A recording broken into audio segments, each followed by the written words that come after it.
There is a saying, wherever you go, there you are. It doesn't matter where you go location-wise, you always take yourself with you. As much as it is a truth, we still can see some positive changes from placing ourselves in a geographical location that is distinct from what we are currently experiencing.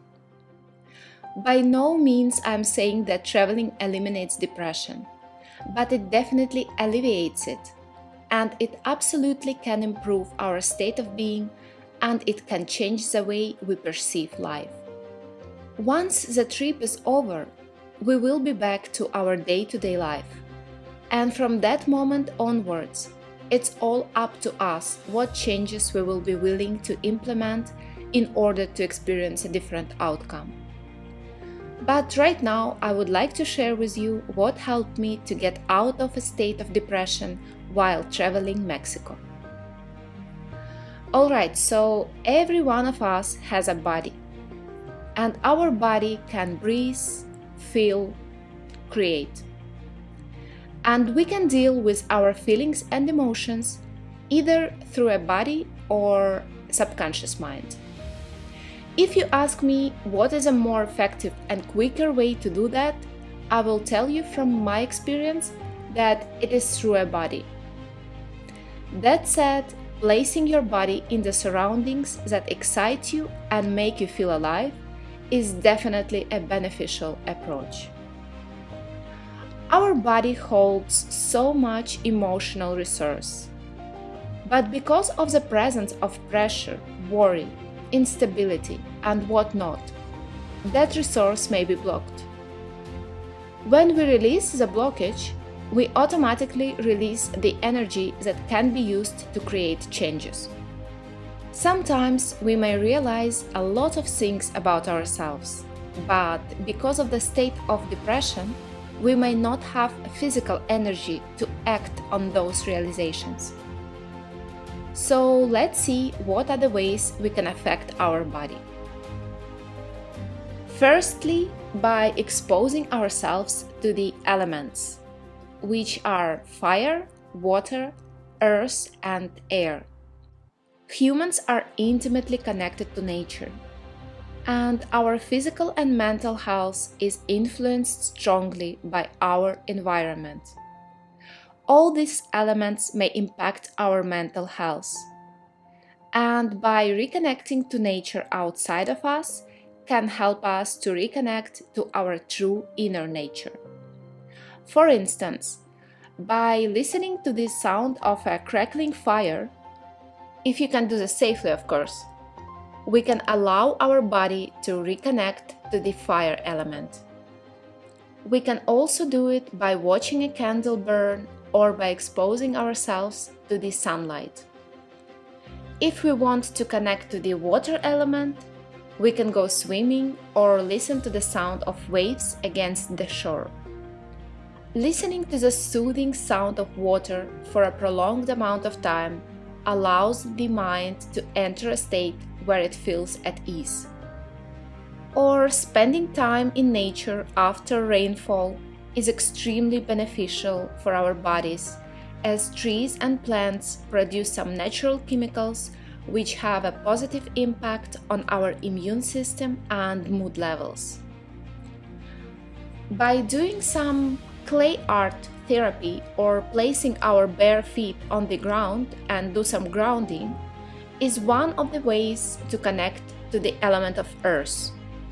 It's been proven that this simple technique can lower inflammation in our body and boost our immunity.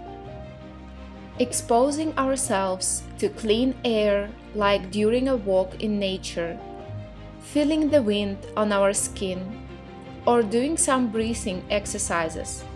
All these practices will help to connect to the element of air. Secondly, by adding more movement. Long walks in nature not only mobilize your body, they get your mind off overthinking.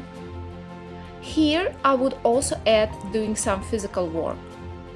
If you have a chance to do any activity where you can engage your body, something like a pottery or a drawing class, or anything in fact.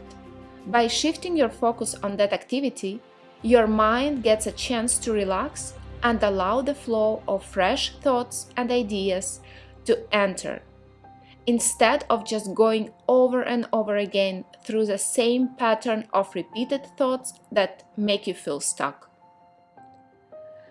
Thirdly, by exposing ourselves to different colors. While neutral and muted colors help us relax, looking at bright and vivid colors can help us elevate our mood. I've never really realized how powerful this practice is until I've tried it myself while staying in Mexico. Bright and saturated colors surround you everywhere, and in a matter of days I could feel the effect of this practice on myself.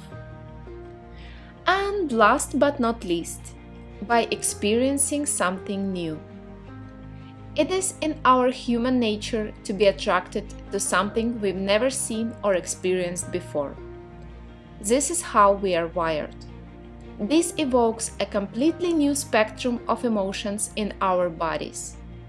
And what I've learned throughout my life, if I feel stuck or unmotivated, I have to put myself out there. And to me, it means doing things I'm afraid of, coming out of my shell and reaching out to others. And maybe for you, it shouldn't necessarily be Mexico. You definitely have a place you personally resonate the best with. And how to know what it is for you? When you think about it, when you imagine yourself there, your heart starts beating faster. Only the thought of it excites you, and at the same time, you may feel some fear. At least it was my case. It was somehow that I didn't allow myself to experience that extreme positive spectrum of emotions. I got so caught up in a depressive state that I didn't permit myself to get out of it. And it almost felt like, no, it would be wrong to experience happiness, satisfaction, and joy. Those depressive thoughts became my comfort zone, and I forced myself to remain there for a long time simply because it felt familiar and I was scared to open myself up to the joy of life again. And yes, when you take that step your heart is guiding you towards, you may feel fear, but don't let that discourage you. Shortly you will notice how that fear becomes an anticipation. Then it turns into an excitement. And before you know it, you will laugh at how that moment of doubt, whether to go for it or not, could have potentially stopped you from enriching your life with that experience. And on that note, I would like to thank you for watching this video. Give it a thumbs up if you liked it. Subscribe to my channel, and I will see you in the next one.